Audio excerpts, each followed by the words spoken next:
Hello, everybody. Welcome to day 3, ATSV Phase 2. We'd like to kick off our seminars for the day with a very intriguing fireside chat. The topic is sourcing, sustainability, supply chains, and more. I'd like to introduce our two fireside chatters. First, Jason Prescott, CEO, JP Communications, the Apparel, Textile, Sourcing Trade Shows, and Manufacturer.com. Joining him is Edward Hertzman, founder and president of Sourcing Journal. Gentlemen, we'll get started here in a second. I'd just like to remind everybody that we do have a Q&A at the end of the fireside chat. So please, if you're on Zoom, include your questions in the chat function. And to all of our Facebook viewers, please include your questions there as well. They will be fed to me live at the end of the fireside chat. So gentlemen, the floor is yours.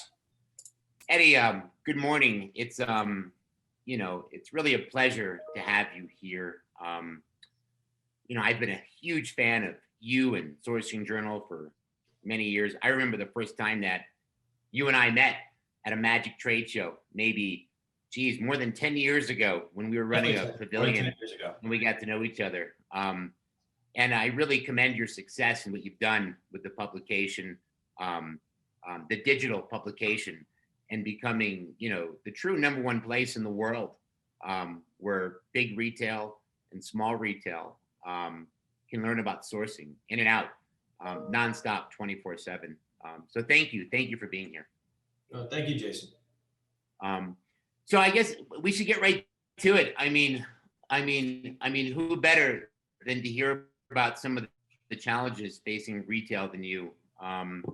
There are so many things to talk about right now. I guess, there's an obvious question here. What are the biggest and what is the most significant issue facing retail today? It's a great question. And I think my answer is not going to change from what it would have been a year ago or 2 years ago. People like to point to COVID. I'm not going to say it's COVID. I'm not going to say that it's duties or tariffs. I'm not going to say that it's the cost of sustainability. I'm going to say that the single largest obstacle and challenge to retailers is the mismanagement in inventory and the markdowns and the money lost in markdown cadence. And I think that no matter how many case studies we read, no matter how many tech companies have software that helps with predicting, no matter what we talk about fabric platforming, nearshoring, whatever it may be, the getting supply and demand right is something that really, this is a riddle we can't fix. We like to look at Zara, companies like that, and they've been very successful at that. But if we look at the money that's being lost from the initial, from the FOB down to the initial markup to what's being sold, that's where all the money's going. Hallelujah. I'm gonna agree with you 100%. You watch CNBC and they're gonna say it's Amazon. They're gonna say it's the new innovation from Walmart.com. They're going to blame it on the internet and e-commerce. They're going to say it's the pandemic. They're going to say it's a change in consumer behavior. These are natural evolutions, in my opinion. Okay. Look, I've been running a company called JPC Inc. now for 15 years, and we start with top10wholesale.com. We are the kings of liquidators. Every major liquidator in the world is a customer of ours. And I'm going to tell you what, I can't tell you how many liquidation facilities I have personally been to on the East Coast, on the West Coast, and down South. And I see lots of apparel, okay? And I see lots of branded apparel. And I can tell you what, that stuff, a lot of it doesn't stay here. It's going somewhere else, okay? It's the dirty ins and outs of what you're speaking about. I agree. How do they fix it? What do they do? Look, part of the problem is how we judge success. If success is we gotta, and the street's to blame for a lot of this. We have to keep comping and showing growth, top line growth. Well, how do we do that? We need more and more and more product. So we open stores, we open wholesale channels, but that's not really what we do. We cut more goods for off price, we cut more goods for outlets, we speculate, and what happens is when we don't hit our numbers, we're left with this glut of inventory that now, to your point, we got to find a place for, and that erodes our margins. That's what all our working capital is held up on that. That's why we have liquidity problems. That's why when this pandemic hit, so many people were in a tough spot because they don't have the working capital. And then when we hear companies, oh, I don't have money to invest in sustainability. I don't have money to invest in X and Y. Why is that? Because so much of their working capital is tied up in this inventory. If the mentality is, you know what, I'm going to pay a little bit more upfront. I'm going to stop chasing the cheapest needle, which is a phrase that we've been talking about. I hate to say it because we've been using it for a decade now. I'm going to spend a little bit more. I'm going to buy less inventory. I'm going to have less units in the store, whatever that store is, physical, digital, hybrid. If it sells, I'm going to replenish very quickly. I can get back 4, 6 weeks, 3 weeks. And if it doesn't sell, my liability is quite small. So I mark it down, I'm out. That is a way to do it. Now, the problem with this is, I don't know what Wall Street's going to do when you say I'm $1 billion company and I want to go to 700 million. 700 million, but if your EBITDA goes up, you're a much better run organization. And also, you're staying true to your brand. Look, the Supreme deal, we read about this a couple of weeks ago from VF. This is a brand that has been so disciplined that said no probably more times than it's ever said yes. It's kept its distribution clean. Eddie, but you speak about, okay, so we talk about inventory management, and it's no secret we're in a pandemic right now, and unfortunately, there was a lot of really terrible, nasty things that were happening back in February, March, April. You had a lot of brands and retailers that were abandoning their purchase orders and contracts in Bangladesh, in India, in China. Do you think that is part of mismanagement of inventory? Was it an excuse to use COVID as a reason not to buy? Was it legitimate? And how do we solve that kind of an issue in an industry where we all do have a corporate and a social responsibility as a first world country, as Americans, as Europeans, as Canadians, as North Americans, to really figure out how to manage a crisis like this while keeping the human beings who really, made this happen so they can put food on their table and bread in their basket. What do we do about this? So the first thing I want to say, Jason, is that, I'm not here to be a judge or a jury. I have called out factories for wrongdoings. I've called out brands for wrongdoings. People often think, wow, how can you say that? How can you write about that? Are you not concerned about, your business, your advertisers, your subscribers? Well, I say that I have to treat everyone equally, and I have to give the industry the news they need to know. The first thing I want to say on this is, I think the way a lot of brands and retailers handled this was wrong. Because, getting an email that that another 100 brands or retailers got, basically, dear Jason, please consider all goods canceled. Or I need 90 days extended payment terms. Or I am canceling it, and whatever I'm going to take, that's very different than saying, hey, Jason, look, we're in a bind right now. I know I asked you to make X amount of fabric. I need you to hold on to that fabric. We're going to push that out a little bit to fall. I'll pay you for the fabric, though. You know what? Some of these goods, I'm going to take some of them now. You got to find a workable solution. I can tell you, in my business, and I'm sure in yours, I only had maybe 10% of my clients that had to really do anything during this pandemic, which, touch wood, is a blessing. I would say 8 out of 10 of them called me up and said, Eddie, I don't feel comfortable marketing during March or April. Can we move it to the fall? Absolutely. We're pushing our brand launch off. You think we could cancel that here and move it to Q? Absolutely. Only 1 or 2 people, please cancel everything. And you know what? You understand their position, but that's not the right way to handle it. And so I think the mentality, to kind of go back to your question of, I'm the last man in the lifeboat, is the wrong mindset. Because if you put your vendors out of business, well, who's going to make the goods for you 6, 12, 18 months down the road? There is going to be, without question, consolidation at the factory level. When I speak to factories, yes, if you're lucky enough to be making for Walmart and Target and Costco and some of these better retailers, or the retailers that had grocery and have been open, you're probably okay right now.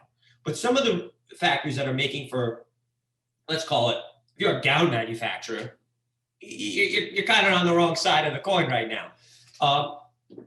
So we're going to see consolidation there. The way to solve this problem is it needs to be better communication. You have to stop this term partnership has been a lie all along. It's not a partnership. It's interesting that when in order, if it's 2 days late, we tell the factory we need a discount.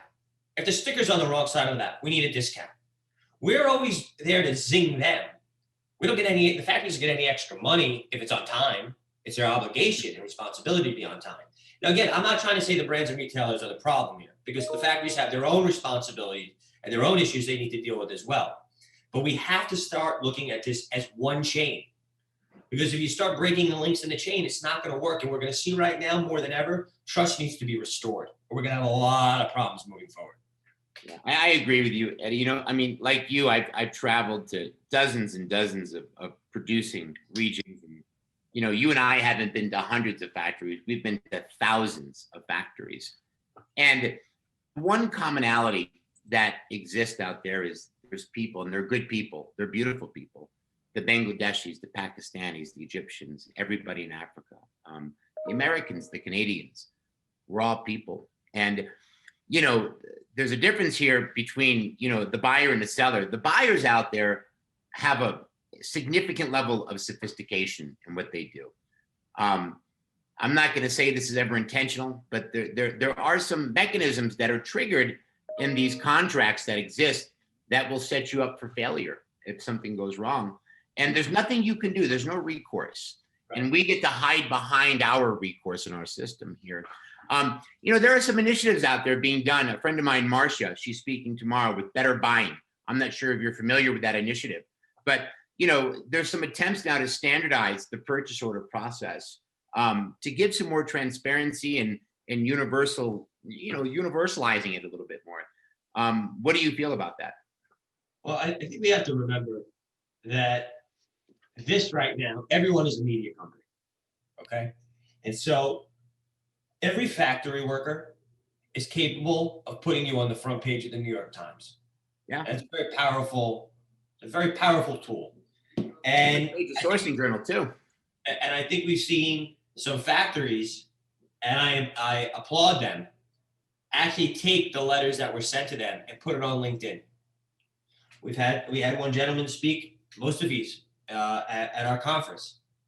Very, very, braver than I would be, because he went out publicly and spoke about some of the challenges he's been through. And, does that put at risk his buyer, his relationships with his clients?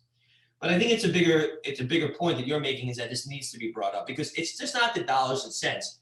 What's really sad is when I was talking to the president of BGMA, Rabana,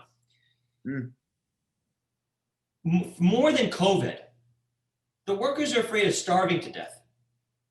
They need to go to that factory. Social distancing, no social distancing.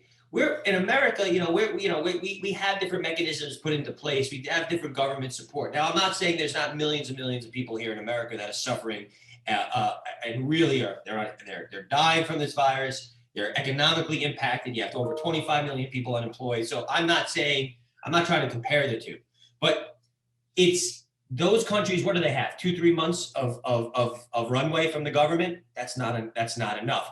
I think it's yes, there's going to be initiatives put into place, but the brands and retailers have to think about the social responsibility and what the impact will be, because I see every single day brands and retailers being called out. You don't want that to tarnish your IP. The new generation of consumers, it is very different, because it's very hard to think about, because, we're used to this retail therapy mindset, this consumption mindset, buy. But there's a whole new Gen Z out there, and Gen C, which buy with their values. They want to align with brands that have the same value proposition that they have. And so this is a very different mindset. It's a more minimal mindset. They're looking at the labels. They're looking at, they're into transparency. So if your brand is not doing the right thing, whatever that may be, you're going to lose in the long term. Yes, there's always going to be a certain sector of the market that's limited by the dollars in their pocket, and then they're going to be price sensitive. But I would not underestimate the power of this new generation of consumer. And I think that you need to really be cognizant how you're treating your factories, also your workers here. It's your workers here. It's everyone in your chain is now being exposed. I really love where this is going, and a lot of it's off scripted. For the record, Eddie and I have had no conversation about any of this prior. I think he and I probably reviewed a lot of our notes maybe a few minutes before chatting here. But this is going somewhere really interesting right now. The pandemic has done something that I think a lot of us need to really put on a very higher level. It's closed all the borders. That means a lot more than closing a border. It means closing transparency, closing the eyes that we had out there, closing QA, closing QC, closing inspections, okay? It closed the closed loop that our brands and retailers have had on monitoring the treatment of people worldwide, okay? We're going through an election month right now, per se, okay? So we have a tentative new administration that's supposed to take place in 2021.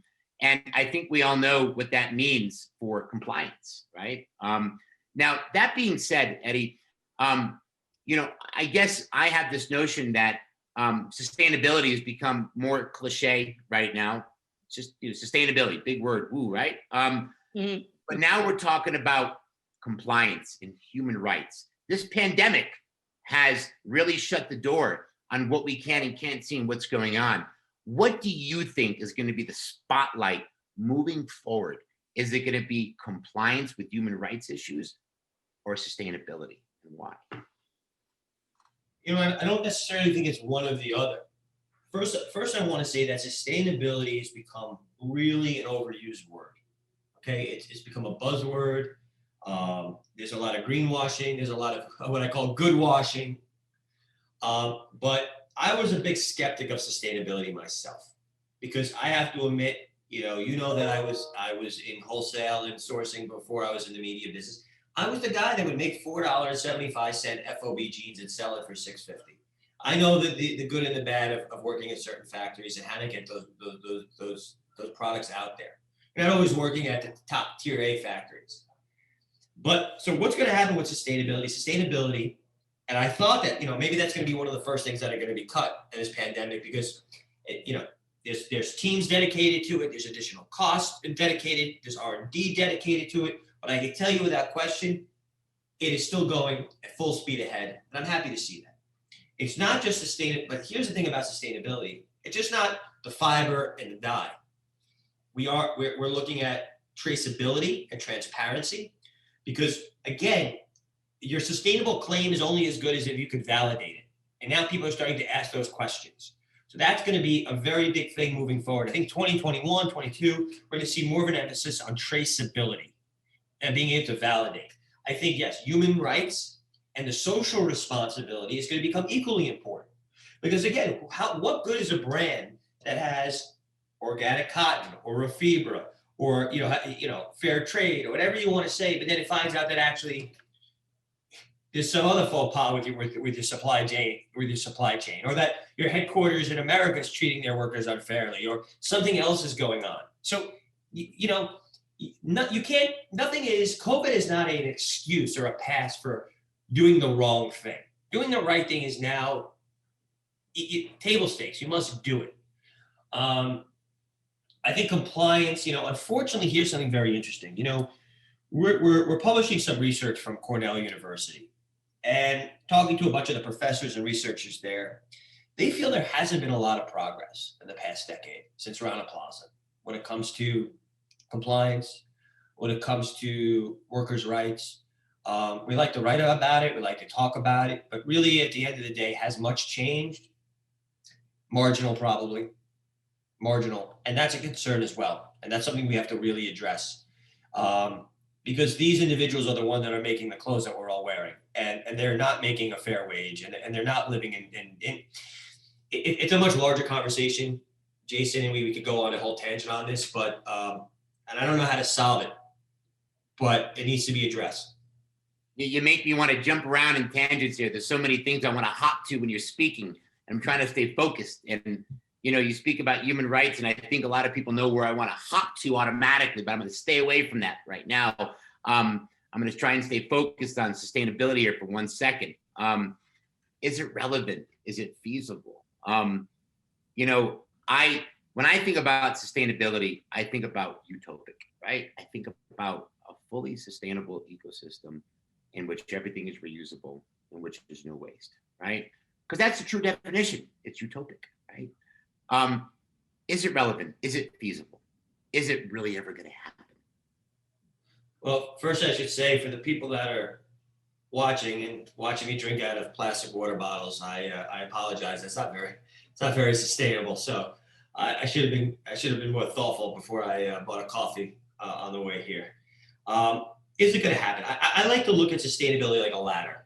Okay, and you got to climb each rung one thing at a time. I think what's daunting or what scares a lot of people is like, how do I become fully sustainable? There's no such thing. Like you said, it's this utopic idea. It's not like this is the most sustainable company. Some people focus on water conservation. Some people focus on energy. Some people focus on, like you said, it's all about circularity. They want to take the scraps and have a process where people bring back the clothes. And the idea is, how do we get to a more sustainable supply chain? But I want to go back. And because I think that we started this conversation off on inventory, right? And I think the biggest problem and the way to become more sustainable is tackling the inventory problem. The amount of waste. We burn clothes, we put it in landfills, like you said. It just sits there. That by definition is waste, okay? When I hear companies making sustainable claims, if they're burning clothes, well, that's very hypocritical right there. And when the companies say that they don't have money to invest in working with a more sustainable factory or helping, the consumers want sustainability, but surveys will show you, well, actually the surveys won't show you, the purchasing power or patterns will show you that at a certain price, consumers will say they want it, but then they stop buying when it gets too expensive. So really, consumers want sustainability at the same price. Brands want to have more sustainable clothing, whether it's for marketing purposes, whether they believe in it, but they don't really want to pay for it either. And the factories, they want to be able to cater to these demands, but no one's really giving them the money to upgrade their facilities. So it's a want, but no one's willing to front the bill. My solution for this is going back to the beginning. If we can unlock this working capital, if we can become more profitable, we will all have more money to invest in these initiatives. And that goes back to inventory. I think sustainability without a conversation around inventory is a mistake. We have too much of a focus on, just the raw materials that are being used. You bring up, I really want to get to this topic here. And, before we get to the more, the juicy issues dealing with Xinjiang and dealing with the election and other things that I know are really exciting to talk about and people want to hear about. There are some infrastructure things that have been happening in the industry recently. We've all seen magnormous changes at Li and Feng, right? I mean, used to be the world's largest buyer, the world's largest agent. Serviced a majority of Walmart. And they've now had to really evolve their business quite a bit to survive. What changes have you seen in the supply chain and sourcing since you've been in the industry? The biggest change right now, and there's a company out of China, Style. I was on the phone with their CEO last week, Stanley. I'm very, very, very impressed by what he does. He took a very different approach to the business years ago, and he was ahead of it, way ahead of everybody. He said the future is going to be small runs, quick turn. Again, this is not a Marvel idea, but he set up the lines and he set up the supply chains to be able to react to this. And so he is able to cater to the DTC customers, but also the larger retailers that need this kind of quick turn and want to have, certain collections and be able to replenish very quickly. So I think that he's got a model that needs to be replicated. I'm seeing some organizations, they're investing in becoming more vertical because, again, speed and becoming less reliant. What happened during COVID is, what's interesting is a lot of people have made the claims over the years that they're diversifying their supply chain. Well, when COVID hit, we realized that, I may be in Vietnam, but I still need my raw materials from here. I may be in Bangladesh, but I still need my trims from here. So we're not fully reliant on a single country. We're still reliant on multiple countries to get our product done. So then we have a problem. So I'm still talking to people that are investing in, I want to put up my own spinning plant. I want to have my own mill. I want to have my own fabric. And then I think what I would tell some factories in Bangladesh or in India or factories that have been largely reliant on very long run, they want the million units of the widget at $1 CM. I believe those days are over. It doesn't mean there's not going to be a core program where you're going to get, 5 colors like this. It will still be. But if you're waiting for those orders, you have to completely change. See, the buyers have to change the way they procure, but the supply chain has to change the way they manufacture to meet that demand. And unless both sides are able to do that, we're going to have another problem. You see, there are some great companies out there right now, and I think that COVID has really brought them to the spotlight, like Wrap, for example, like Testex. Do you see retailers and brands adapting to using the services more abundantly and really mandating that, hey, I want to look for Wrap compliant suppliers, and I need to make sure that I'm utilizing all of Testex services to make sure that I've got good fiber and a good product? Well, we've done a series of talks on, inside the post-pandemic factory. And what we're trying to do is to your point is, and I think you brought this up earlier, no one could travel this year. And for the foreseeable future, we're not going to see a lot of people traveling. So now how do we onboard new factories? How do we monitor our existing factories? How do we have that trust with the factories? And part of that is aligning ourselves with organizations that are doing that work. Wrap is a great example of one. And part of that is aligning ourselves with technology companies, which allow us visibility into the supply chain without us being there. Yeah. Now, I think what we're going to start to see is this is not going to be, when COVID is over, let's go back. I think we're going to see that it's going to change the way we do business a little bit. There's some really great companies out there that are enabling people to be, it sounds a little futuristic or whatever, but it really isn't. And I'm not saying it's as simple, but you can have a drone in a factory and you could be watching them all day long. The idea back in the day is you get the whip report. Oh, okay, everything's on time. And then 2 days before, hey, Jason, we need an extension. Well, what do you mean? Or, hey, I'm going to place it in this factory, but really then it's subcontracted somewhere else. Well, but what do you mean? My agent was on the ground or my QC was on the ground. We're getting to a place that's harder and harder to do because of these technology companies and these third-party companies that are making it very difficult to kind of this hanky-panky, to exist. So to answer your question very simply, the answer is yes, we need to lean in to the Wraps, and we need to lean into, whether it's the inspectorials or the Kimas or the Mercados or, there's 10 of them I can list that are the Pivot 88s and the Impactivas, and there's a whole bunch of them out there that are doing some really great work that I think we need to start working with. Xinjiang. The media has been hammering Xinjiang. A lot of human rights issue, forced labor, and just terrible things. Most recently, there was a report on Frontline about some of the abuses happening in Xinjiang, and most of which have been widely unsubstantiated. What do you think about Xinjiang? Can retailers source from Xinjiang? Should we be concerned as consumers and where our product or where our cotton or fabric is coming from? What do we do with this issue about Xinjiang? I had a feeling you were going to bring this up.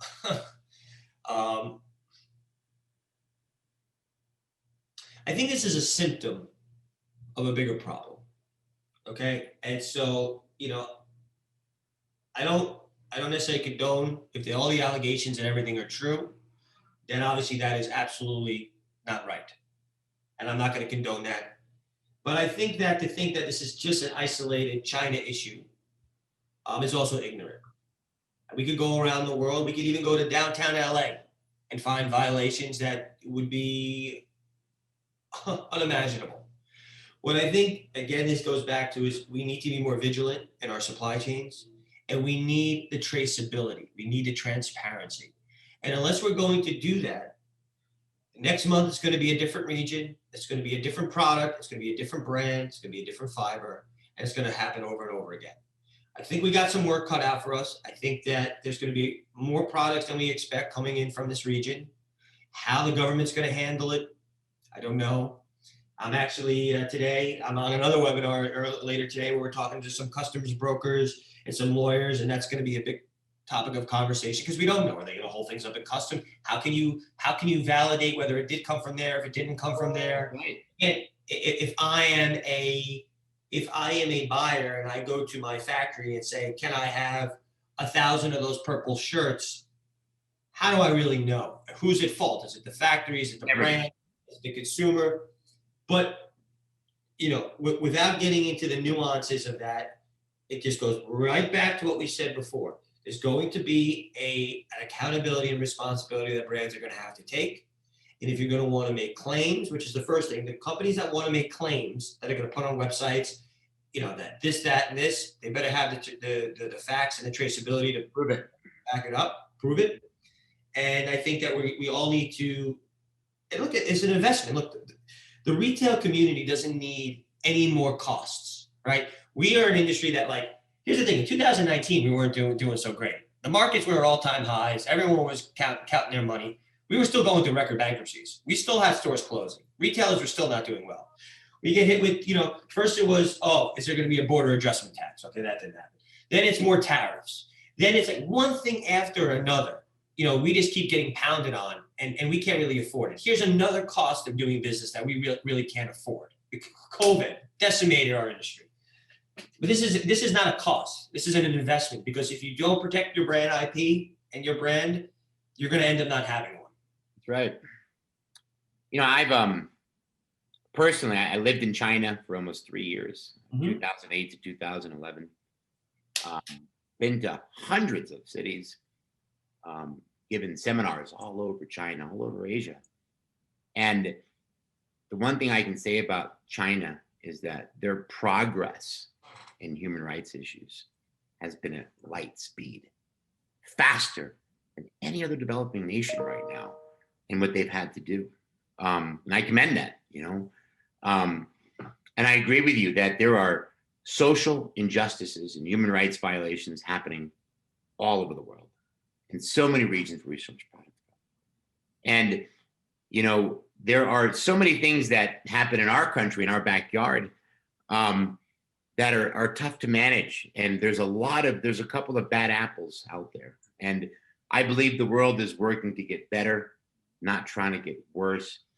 And I agree with you that if we do figure out, if we do get hard evidence that these abuses did happen, then we address them.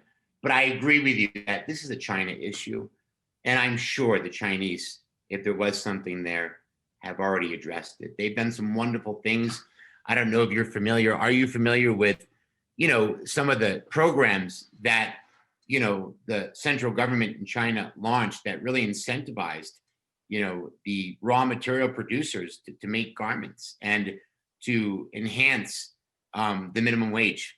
Have you heard of those programs? Generally speaking, yes, but I mean, you're going to be much more articulated and knowledgeable on these matters. So, new administration, a lot of stuff is new. The most broad question I could possibly ask you: what does this new administration mean for trade policy and sourcing in the apparel and textile industry? Great question. And first of all, I don't think there's been a tremendous amount. Everyone is hoping, we as an editorial team, we've had plenty of conversations of, okay, what does this mean? There hasn't been a lot of talk about this right now, but I can tell you this. I do not believe Biden and his team are going to roll back anything when it comes to China. Okay. They've been pretty clear that's going to stay intact for whatever reason. I don't think if the larger retail and fashion community is hoping for a rollback on tariffs, I wouldn't bank on it. However, I wouldn't bank on, unlike Trump, who is, it's possible before he's out of office, he's going to try to slap something on Vietnam or whatever. I don't know if he can move that quickly or whatever, but he was very articulate about anyone that with a trade imbalance, I want to go after, which is you want to go after everyone.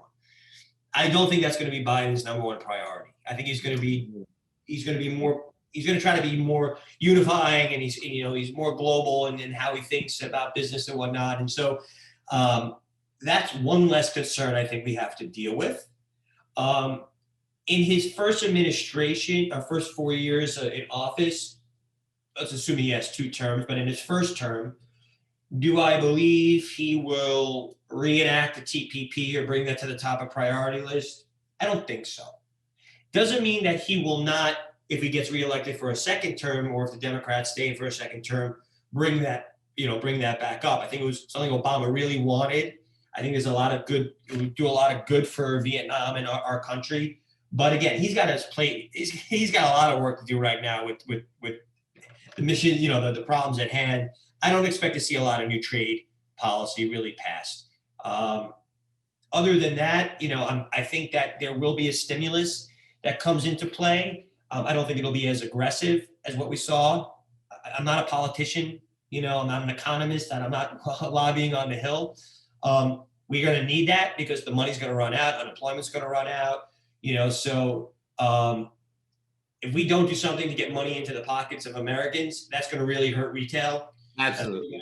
So that's, I expect something to happen. It may not happen to February or March. If the transition happens a little bit quicker, maybe they could get something passed.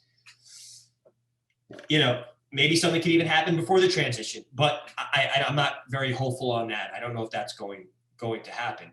I think the idea of bringing manufacturing back home is going to be a great conversation.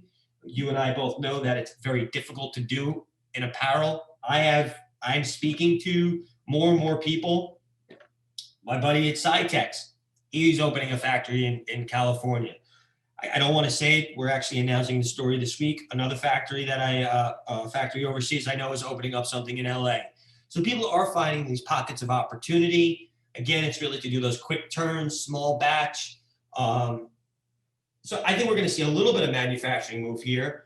But even if it does, even if in 5 years from now, we have this Jetson-like supply chain here in America, what we have to remember is it's not going to put a lot of people back to work. It's going to be highly automated.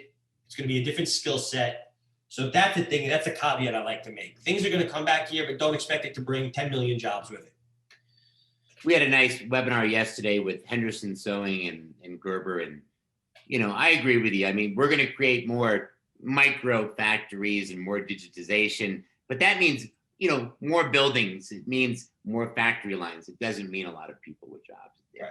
High tech jobs, but, it's nothing to write home about. Okay. Someone's going to have to make the robot. Someone's going to have to service it. Someone's going to have to make the software. It's a different skill set, but it's not the $20 an hour, inline worker that's sewing. And that may be okay, but the expectations have to be aligned.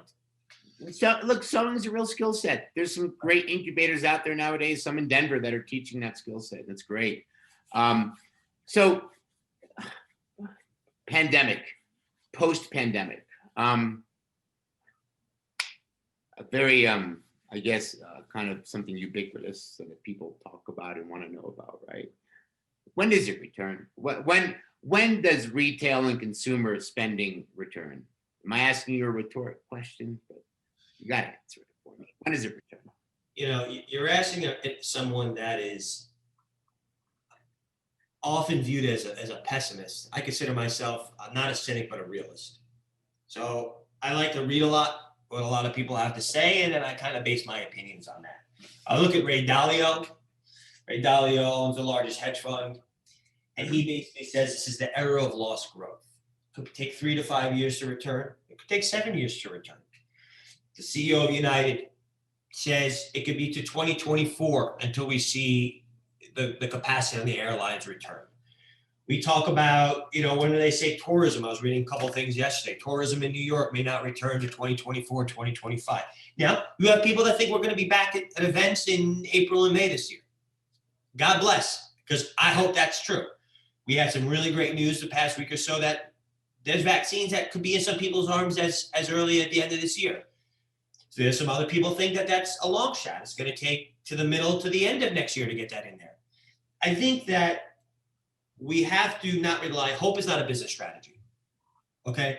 So if we want to talk about retail, we have to look at a few things. A lot of retail is based on tourism. A lot of that's based on travel. Travel is going to be slow to recover. So let's just look at that as one pocket. So I think it's to me, 2022, I see people going back to offices. I see life resuming. 23, 24 is when I see things really start to go like this. I look at 2022 as a recovery, and 23, 24 is like more like this. I think that also there's certain categories, like so the activewear, the athleisure, the fitness community. These brands that are catering to this better situated than others. E-commerce. Now here's a very this is a word that's often misused. Everyone has a website. Having a website does not mean you're a digitally native business, doesn't mean you have an omni-channel strategy, doesn't mean you have a robust e-commerce strategy. The brands that are better situated have invested in this 5 years ago. They have the distribution centers. They understand how to the predictive analytics, where to return stuff. You buy your winter coat in Miami in January. You want to return it to there in January? Do you want to ship it to a cold state? Cold weather state, in February or March. Some people are very sophisticated about this. I think the other thing is until we're all really back working and whatever that means, certain things don't need to be, produced. I'll be honest with you, Jason. It felt a little weird this morning. I am in my office. I'm probably 10 of 1,500 people that come in every day. Not that it's mandated. I just do it because I enjoy to do it. I actually have to admit I did have COVID. So maybe, and I still have the antibodies. So I feel a little bit more, not that I need to be not careful, but I feel a little bit more confident going into the, Went through it too. Yeah. But it felt weird not putting on a suit today. Because if you and I were doing this live at your show, we would both be in suits right now. So now you think about that. I'm not buying dress shirts. I'm not buying dress shoes. I'm not going to the dry cleaner to do my suit, dry clean my suit. 8 years old. These are things that we have to really think about. You're not inviting me to a holiday party this year where I'm going to wear a nice new outfit. This is all impacting our business. There's going to be winners here. Look, we're all on Zoom. There's certain segments that are doing very well, but unfortunately, I don't think the fashion space is one that is going to be hit the hardest, or one of the hardest, and it's going to be the slowest to rebound. One of the slowest to rebound. I guess I feel very strongly about there's some very obvious psychological elements of fashion. There's some big industries that help fashion. Dating, for example, right? I mean, a lot of people want to look good because they want to attract somebody else. Let's be honest about that. There are no clubs right now. Parties aren't going on. Okay. I can't go to New York and hit the hottest club on the street right now. That's just it happening. I can't do it in Miami. I can't do it anywhere. Okay. Who do I need to look good for? A lot of things have significantly and dramatically changed. And some of these things are going to come back, and they're going to come back fast, but there's been a huge acceleration in many other industries. You're absolutely correct. Athleisure, booming through the roof. And that's been acceleration for some time, So I think there's some things that have changed, quickly, but I agree with you 100%. It's going to be a long time before we come back. I'm concerned about something. I was on a call with a bunch of analysts 2 weeks ago, and they were asking me about the activewear space. And I said, here's my only concern. The same way everyone stockpiled toilet paper in March. For the first time in my life, I went to Lululemon. I live on the Upper East. I went there. They were open on 66. I bought a couple, workout pants. I wanted to buy some new golf stuff. I got a couple new pairs of shoes from Adidas. I don't need any more. So how is it going to spike a little bit? Did people really buy a lot of these yoga pants to work from home and sweatpants to work from home? Is it going to slow down? The other thing we have to remember is that everyone cannot become a casual wear maker. And you got to stay true to your brand. So all of a sudden, if I am a suit maker and I'm like, here is Eddie's sweatpants, you're like, whoa. So again, people are going to try to jump into these opportunities, but it's going to be misalignment brand-wise. The other thing is the only way to return to profitability and growth is through efficiency right now. It's not going to be through demand generation. So it's not like I'm going to put an Instagram post up and now I'm going to have more people buying my stuff. So that's what I'm saying. We have to think about the supply chain. That's why it's not about the designer right now dropping a great collection. Can I be more efficient in the supply chain? Can I reduce my risk? Can I unlock my working capital? And here's the thing. There are going to be winners in the sense that there's technology companies out there that are going to help. They're going to grow. There's going to be, like you said, there's going to be on-demand manufacturing. There's going to be factories that are better suited for this. So everyone's not going to just go out of business here, but it's those that are thinking differently that are going to succeed. Well, last question I have for you. I'm getting prompted to wrap it up. And everybody, I'm gonna, Eddie, I invite you too. I'm gonna head over to our matchmaking and networking room after this, so we don't go too far over. If anybody wants to chat or connect with us afterwards, Eddie, I went on an interview with Raps podcast a couple of months ago, many months ago, and I decided to take some risk, and I made a prediction on which sourcing region I thought was going to be the victor of COVID. Who's the victor? Where does sourcing go? Where does it stay? You say the victor or the victim? The victor. Where does it stay? Who wins COVID? Which region? I'm going to give you a very weird answer. I call it the China Enigma. There you go. There you have it. I was having this conversation. Great minds think alike. I was having this conversation a couple of weeks ago, and I was saying it's very interesting. Now, again, I want to say everything with a little asterisk. Some people question the press in China. Some people question the news in China. I question a lot of things from a lot of places. But what I can see from the people that I talk to, the virus is more in control there than in other parts of the world. Yeah. I was on the phone with a colleague of mine in Hong Kong. She was in her office yesterday. So the efficiency is there. The raw materials are there. They're operating there. They're very efficient there. They're quick to ship. So if I wanted to place an order today and be comfortable, China's not necessarily a bad place to go. There still is some uncertainty in some other parts of the world. Now, having said that, I spoke to a very large sourcing company in India. When they place goods, they're basically putting it in one factory and having a plan B factory in a different region. So people are thinking about this. There will be shifts, but we have to remember, and we talked about this for years now, Vietnam is definitely going to be a great benefactor. But what is it, less than 100 million people in the country? So they don't have enough capacity to say, oh, everyone in China is going to move. Vietnam is well positioned. I think we're going to see Latin America is well positioned. I was talking to people in Peru the other day. If I want to do premium t-shirts, a long staple cotton, quick turn, great place to go. I don't think we have to say it's one or the other. It's a multi-tiered, sourcing strategy. But I do think the irony in all this, as quickly as everyone wanted to run from China, in some ways, I see a lot of people staying here and realizing I need to stay there. That's why I say it's the China Enigma. It's been a pleasure and long overdue. It's really been long overdue, and I really enjoyed having you.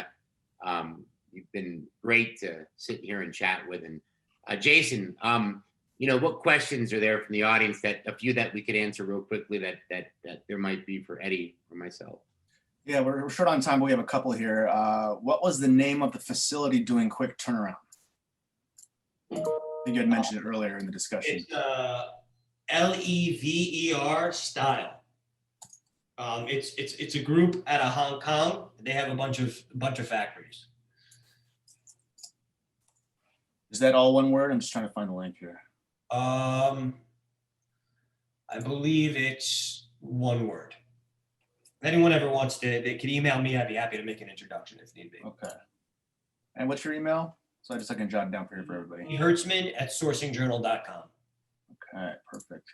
Next question. Will they be certified as a company of ethical standards similar to the anti-terror certification standards available presently? I'm not sure which.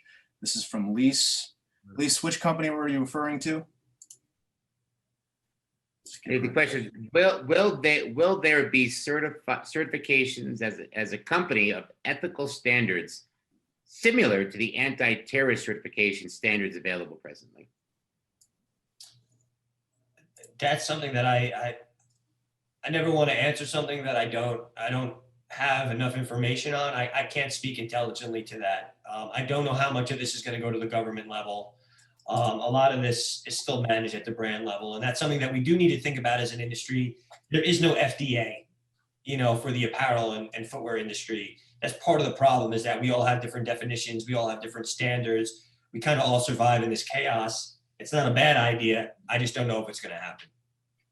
Ed, is it Ed Hertzman or Edward Hertzman, your email? It's Hertzman, He hurts. Hertzman at sourcingjournal.com. All right, everybody, here is, let me just make sure I send this to everybody. You got that? Yeah, that's right. Perfect. All right, this is Ed's email for anybody who wants to reach out with any additional questions. We do have to wrap up here to start for our next seminar or fireside chat. I did include in the chat the link to the dashboard, which is kind of our main hub for the trade show. Be sure to check out our sourcing pavilions as well as the matchmaking function. You'll see it as a glowing, blinking green button. That is taking place of our trade show floor. It has a lot of our partners, our speakers, and some ATS staff in there to help you with any matchmaking needs, as well as any questions you have about the show. So we're gonna get started here with our next fireside chat in about 10 minutes. I'd like to thank both of you, Jason and Ed, for this great conversation. Thanks very much. Thank you, Jason. Thank you. Thanks, guys. Okay.